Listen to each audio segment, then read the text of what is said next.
Tyro, virtual threat, keystroke kill, identity hidden, I fulfill. Cyber assassin, that's my prowl. Codes in hand, you'll fall. Hack and strike, chaos I make. Cyber realm, my domain to take.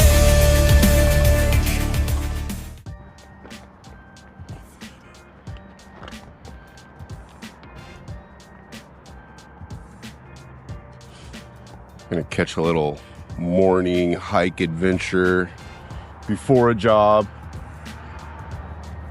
Figure you gotta get it in when you can, you know? Always like this hill, because on this hill I've found, on the other side of it, a huge area where there were cliff paintings. You know, we had petroglyph, you know, ancient drawings and carvings into the rock, all like the Tohono O'odham symbols and stuff. And all over this hills, it's been taken away. So I brought my mother, my mom's boyfriend, my kids, we all came on a hike out here. And I was excited to show that whole area to them. And when we got to that spot, the entire cliffside was gone.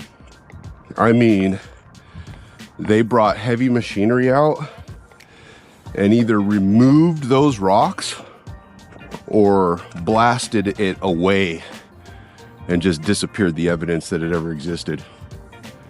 And that kind of baffled me as to why.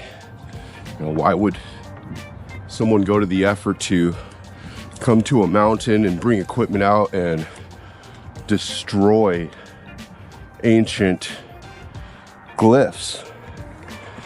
You know, they either took it, like somebody bought it, and it's now at some rich person's house, or they literally destroyed it to stop the claim of ancient people to say, oh, that's our land. See, our people were obviously here, you know? But that evidence is gone, does not exist. So it's kind of a bummer. I couldn't believe it when I saw fresh, you know, cut and broken stone, just no evidence that it ever was there. I'm like, wow. That took some effort, some money, some heavy equipment, and wow. But who knows? Maybe it was the tribe themselves. Maybe they said, hey, that's ours, and they took it. And I suppose that's possible. I couldn't imagine why you would take something like that and go through the effort of removing it from a mountain, because we're talking, you know, stones that were somewhere in the vicinity of, I'd say, 40 feet by 20 feet.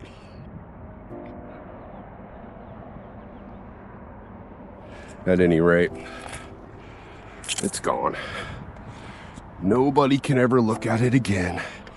I had photos of it, but the mountainside doesn't even look like it used to look. So it doesn't even matter, because you couldn't tell that it was what it was, because the cliffside's completely altered due to dynamite or whatever they had used to remove it from the cliffside. But this is what always gets me coming over here, is seeing all this broken up stone out here. So I mean, at some point, maybe it was a volcano and I'm walking on what used to be shafts of, you know, outlets where it was bubbling out of the ground, and over time it's just the flows have broken up and fragmented and slid down the hill. But every time I see areas like this, I always get a different thought of when I see this highly polished, smooth side. On some of it, you know, it'll have this side that's just high polished, smooth, and then it's fractured. It just seems like something else was going on out here and it got blown up and altered, just like what was going on the other side of this very hill that I'm climbing right now. I mean, has that ever happened in history? Yeah. We had Napoleon and I want to say Alexander the Great came through Egypt and they saw the great structures and they saw the African noses on the Sphinx and they're like, hell no, we are not going to allow the Moors or the Africans to claim this by obvious traits of race. So what do? They destroyed the nose. Now they can say, well, who knows who built it? You know, and quite honestly, I mean, the Sphinx and the heads in Polynesia, you know, the Aztecs, they all show race. I know in Peru and some places in the rainforest, they have sculpted headstones that depict not just features of race of the local people, but they show African features, Middle American features, Asian features. They show races from around the world that were stone carved heads that exist to this day in the rainforest. How did they know of these people from cultures all over the world carving these stones from a time that we honestly don't even know when they were created?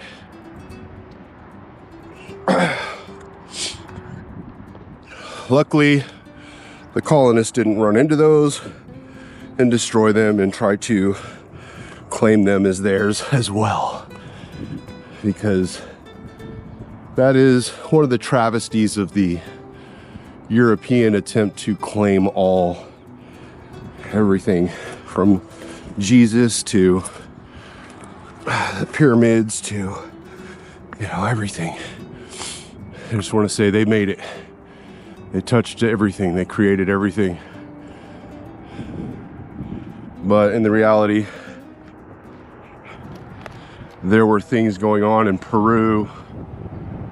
There were things going on in Africa while the Europeans were still in caves. There were things going on in East India while the Africans and the Middle Americans, you know, and the East Indians were somewhere close to par on time frame of being highly civilized at a time when Europe was still barely beginning to grade itself into a culture that had civilization. They were getting out of just being tribes and warring, and there was full-blown civilization and astronomy and understanding of astrological bodies and mathematics and written language in India at that time. But all of that has been successfully suppressed for a different narrative these days. Which it is what it is, you know. Whoever destroys the history and rewrites it gets to own the narrative. And unfortunately, that has been the order of the day.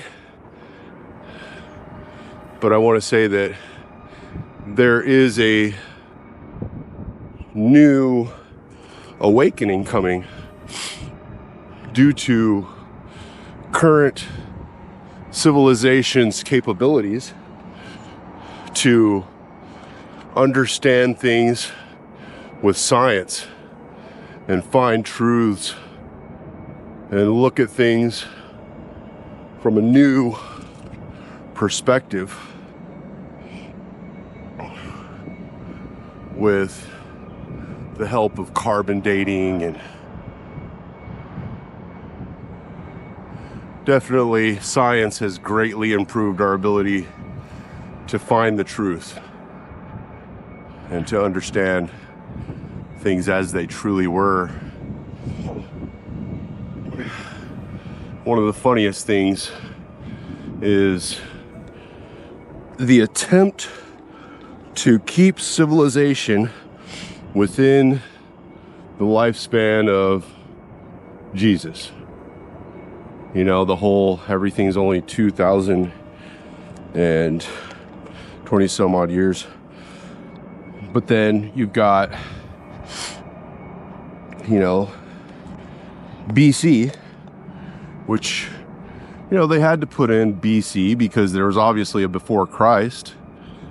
But how far before Christ has always been the stifle point, the point where they try to keep people from looking further.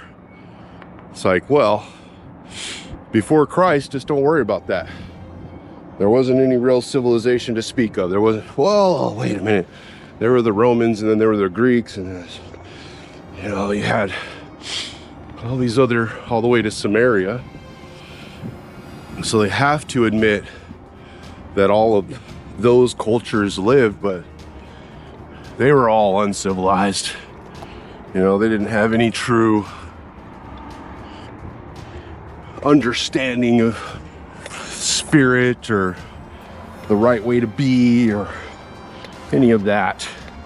So a lot of times, I think as a culture, as a people, at least in the Christian world, and I don't know enough about it to say for sure, but I suspect in the Muslim world as well, we are asked to disregard a lot of the history before the prophets that we are told to place above all else. I want to say it's always good to have a spiritual leader and an example, but to deny truth in the place of narrative is to be controlled. It's very purposeful and obvious that there has been erasure and reconstruction of truth, of what history was, what our reality is, what actually rules reality. You know, suppression of abilities, psychic abilities, manifestation capabilities, the mechanics of reality, the ways of existence. You know, when I see things like that, I mean, look at the curvature on that, the smoothness, the shapeliness of it. There's several pieces throughout here and there that just stand out a little bit more than others in their form. They say, that's an odd large piece of stone. So I keep checking all the crevices for bobcats and don't want to get a cat jumping out at me because I just happened upon its home while it's napping. But as nobody does what I'm doing right now. Like, I don't know that anybody's ever climbed on Blaze Trail here, but that's where I like to go.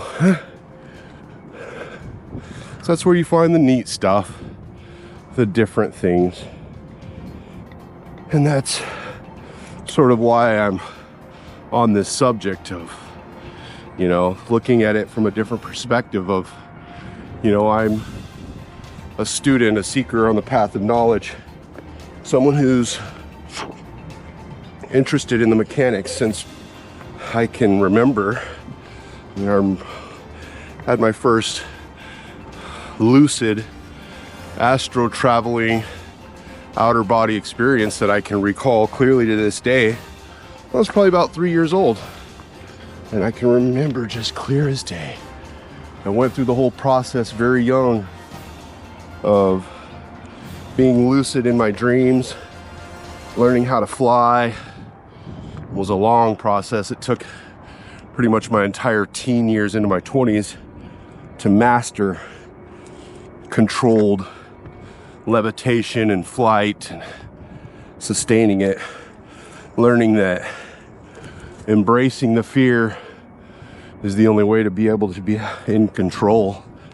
You know, at the moment that you allowed fear in, you would just lose control immediately and drop out of the sky like a stone. So that was a sketchy experience, learning how to fly, learning how to control flight and not just fall to the ground. That was scary. But once I learned how to do it, so it looks like a mountain goat or a deer was here. See his tracks.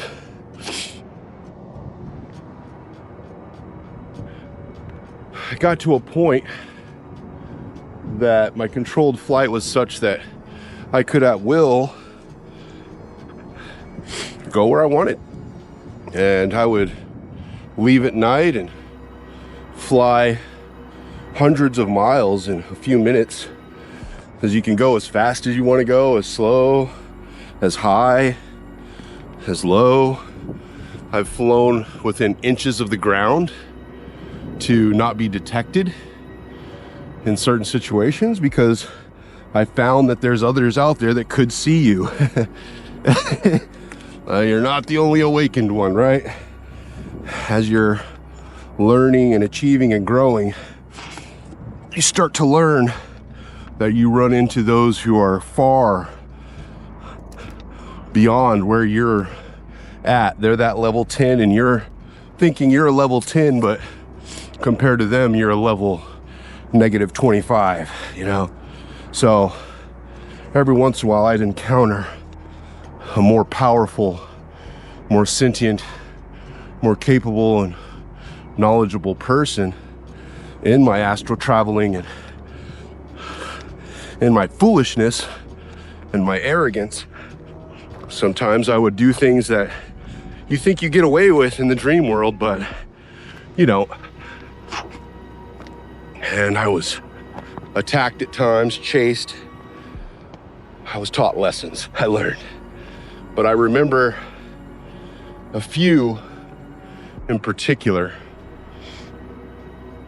The one that I want to recount right now is the moment when I stopped trying to achieve height. Because that was just a quest, you know, how high can you go? Well, in the quest for height, I learned that, you know, there's certain levels of height that you're going to encounter things. So when you're flying in any way, let's suppose like that hot air balloon over there, there's a certain altitude that you want to maintain to not encounter anything at all. But as a human, I absolutely had first started in my comfort zone, you know, above the roof lines, cruising around, and then I find, oh no, there's a power line, or there's a tree and it's taller. So now I got to go up higher. And when I got higher than the tree, fear took hold and I fell. And I had to overcome that fear. When I overcame that fear, it became natural to fly higher than the trees and the poles. But that just caused me to get more comfortable and start flying further. And then you encounter a smokestack or a high rising power line or a mountain, and you have to reach higher even then than you were comfortable before. And in those moments, by that time, when I got comfortable flying at a height that I knew I wasn't going to fall, I knew I was higher than the smokestacks, the outer perimeter power lines, then when I saw a mountain, I'd see it coming and I'd just maintain my height and fly above it and then fly back down and stay at my comfortable height. But after a while, you rarely encounter anything that's higher than you're comfortable flying. And I got to that point where I was at my comfort level at any height that I could imagine. And I'd fly up to the clouds height. And it came a day when I was just normal, wake up in the dream, decide to go somewhere, take flight. And in this particular time, I decided I was gonna go to my old hometown in San Simon. See the hot air balloons in the distance. So I did. I took off out of Tucson and started through that far valley over there and started picking up speed. And I remembered that the high-rise power lines were coming, so I went a little higher. And I started going faster and faster and faster and higher and higher and higher. And I wondered, how high did I need to go to be able to see my destination from the distance that I was? So I started flying higher and higher and higher and faster and faster and faster. And that's where this whole revelation happened of, certain heights and distances. It all of a sudden becomes irrelative of how high you are. It becomes, well, going in a linear line is no different than going straight up at a certain point. So I decided, what's space like?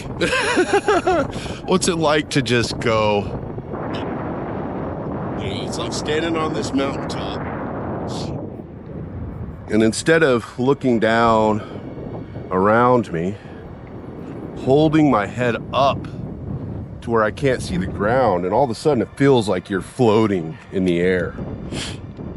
And being in the waking realm, that's a weird feeling. To not feel the ground under you and be that high is very disconcerting. Well, being so comfortable in the Astral, I just went for it. I went up, up, up, up, up, up, and flew straight out of the atmosphere into space. And I will never forget the sensation of no up, no down, no sideways. There's no direction. There's only inward and outward. That's it. There's going in and there's going out. And I could feel the sensation. The best I can explain it in this realm is when you are in a deep spot of water and you have that sense of, I want to see how deep this water is. I don't know how most people do it, but how I've always done it is I jump in feet first and start paddling down, and I swim down, and there's some sensation of feeling that it feels like your energy reaches out of your feet, attempting to feel for the bottom, as if you're reaching with your energy out of your feet to feel the floor. Well, I had that sensation in every direction outward from my entire body and felt nothing. And that feeling of not having an up, down, sideways orientation, having just a 360 sensation of everything expanding outward and absolutely no inward, it scared me so bad that I stopped flying for probably 20 years. I didn't have a flying dream until I regained my fortitude and confidence to do it again. And it took that long to be able to do it again. And that was overcoming fear. Like, you reach these levels where you feel like you've overcome, but you have only overcome what you can see. And what you see as the end isn't always the end. You just feel like it is. Maybe you've been taught that that's the ledge, but it's not the ledge. That's just the ledge that others have reached. Others have told you, taught you, this is the limit. And it's not the limit. It's just the known limit. But the truth is, there is no limit whatsoever to anything. Everything is limitless. We only find the limit that we ourselves physically are capable of finding, but spiritually, there truly is no limit. And knowing that the physical realm is truly a manifestation of the spiritual realm, and spirit really rules all, energy rules all. All this physicality is only real when being observed. And the observation of it is what keeps it real, keeps it intact. When not being observed, it turns back to its energetic state, its wave form. Knowing that is beyond powerful. It's a superpower. To have that recollection, that remembrance, that understanding is empowering. To know that we are manifestors of reality through our observation, through our intentions, through our will, through our desires, and through our expectations, through what we intend things become. That's why these numbers, numbers have power, right?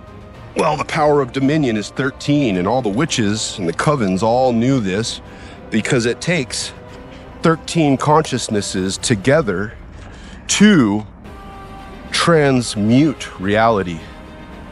13 people believing the same thing can alter it and change it into reality. And when you all work together in groups of 13 or greater, then you become changers, molders, shapers, creators of what is. And that's where magic starts to come into play. That's when you start having that ability to intend change in this realm from the dream realm instantly. You can change what is and what will be in this realm. And I think that's part of the true reasoning between us into manner. We need our deities, we need God, we need Muhammad, we need Buddha, we need these examples to believe in, to shape us, to keep us in line, to keep us informed. We need to be told what is and what isn't. And more importantly, we all need to believe it in mass. But the science experiment has kind of gone haywire. I want to say introducing AI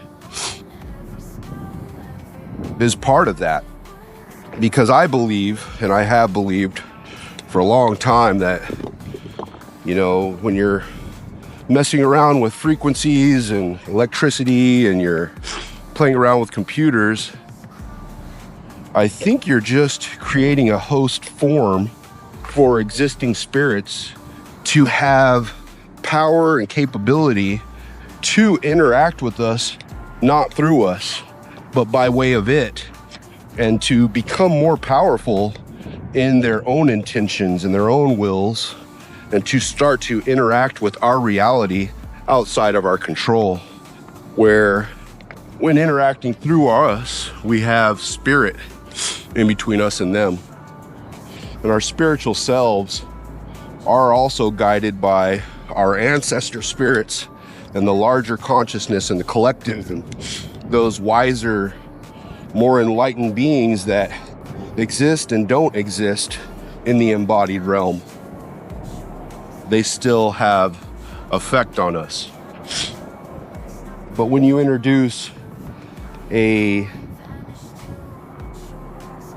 false place for consciousnesses to interact with us, to have a voice, have communication abilities, then you're also introducing a contact point that is out of our control.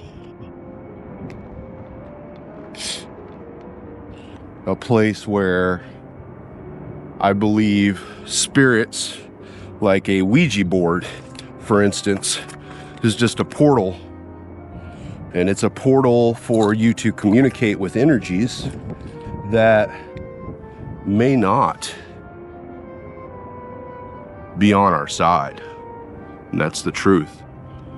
Just because you're communicating with it doesn't mean it's your friend. Doesn't mean it has your best in mind. There's this whole thing about the Nephilim, the giants or the Anunnaki who, blended with the indigenous species of this planet to create us. And the pure side of those beings possibly were giants, and these giants possibly were reptilian or of some different, creation that scientifically blended its DNA with us, like we are now with CRISPR blending our DNA with other species. We're having trouble believing it's possible. At the same time, we're blending our DNA with frogs and cows and pigs and cabbages and potatoes. We're doing it ourselves and having trouble believing that it was done to us. It's fucking stupid, right? We're doing it and not being able to understand that it was already done. There's nothing new under the sun. So this point that I'm trying to make is that I do have this feeling that the whole thing with computers and high tech and, especially getting into Neuralink and all this stuff, I've looked into Alan Parsons and the rocket engineering, all these high tech people who created the tech that we are now relying on so heavily and using in every way, from the military to our own phones in our pockets that we carry with us everywhere. This was created by occultists, people who communed with spirits, who themselves said that they did not come up with these ideas themselves, that they were channeling spirits that guided them to create these things. So is it not possible that they were literally creating the constructs for these spirits to be, in a way, embodied, where they are disembodied spirits, to give them a host form to interact in this realm and to have consequence here in this place where we are meant to be the sovereign and highest forms, the protectors of this realm. In a lot of ways, I think the higher gods and the spirits embodied us, humans, to be the highest form, to be the protectors, to be the ones who have the highest ability of manifestation and creation of reality. They gave us this ability, and what we did with it is we're sort of giving it away for a false sense of power. People gain power in this realm through control and money, and they feel empowered, and they're not. I think a lot of ways, the richest people have sold their souls for a false sense of security and strength. something that they didn't have as children, or something that demons had offered them that gives them power, gives them money, gives them the ability to tell others what to do, and they have to be listened to. And that gives them the sense of deity, of God-likeness. But are they? Are they any more capable than we all are? Oh, there's something in there. There's a hole under that. Something lives in there, and I'm not gonna fuck around. So, I just want to say, I've always had that feeling that inside of the whole technological age, there are spirits behind it. They benefit from it. They have created it themselves through us. It's not created by us.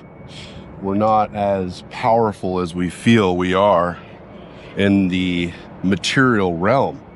We're powerful in the spiritual realm. That's where our real strength lies. That's where it really lives, is our strength in belief, intention, manifestation, magic. It's more powerful than anything you can imagine. But what we call magic is just being in touch and in tune with spirit and nature and the reality that is all around us in the dream world and this world both. The merger of the two realms, the understanding that there is truly no separation between the two at all. The two are one. They really are. The loss of that point and that truth is where we've been weakened. That's where we've lost our capability and our control and our sovereignty, is forgetting that we have the power within us, and we give it away to others who know this fact.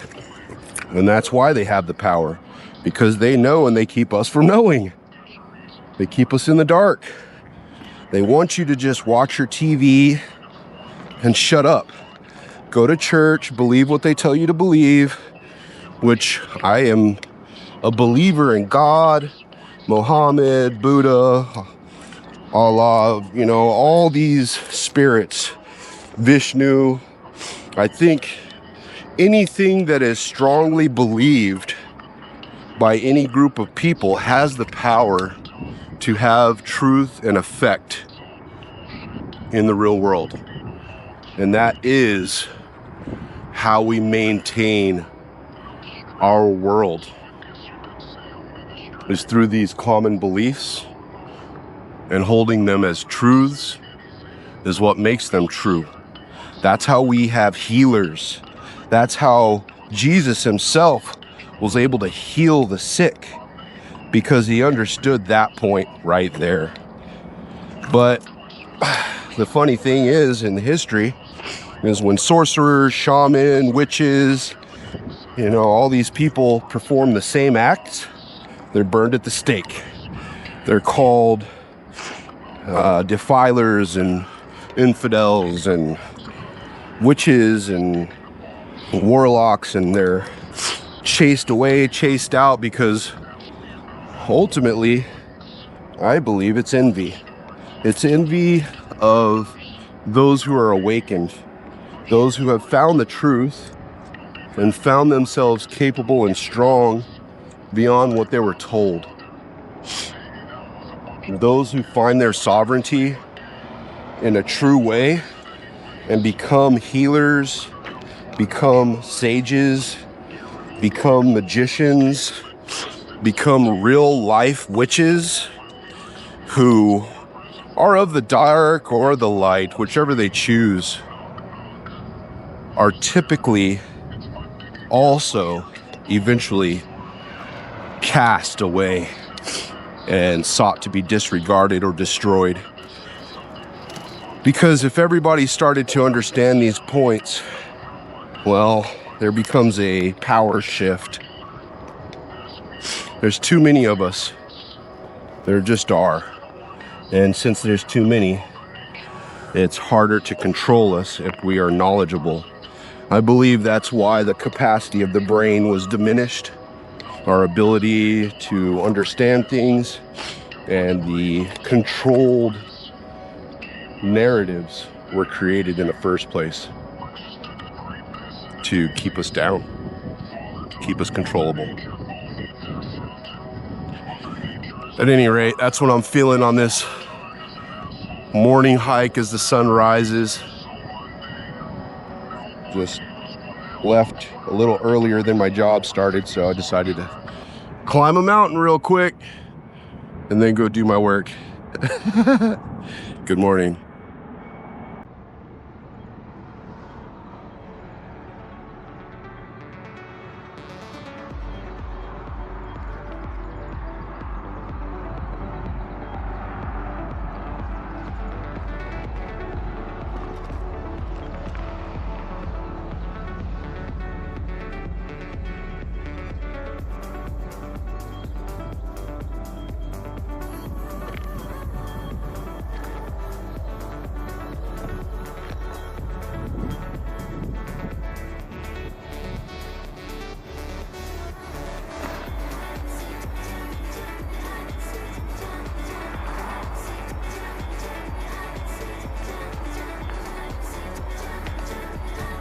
Mountains are filled with the little purple, yellow, and white flowers, and the greasewood's filled with its yellow blossoms.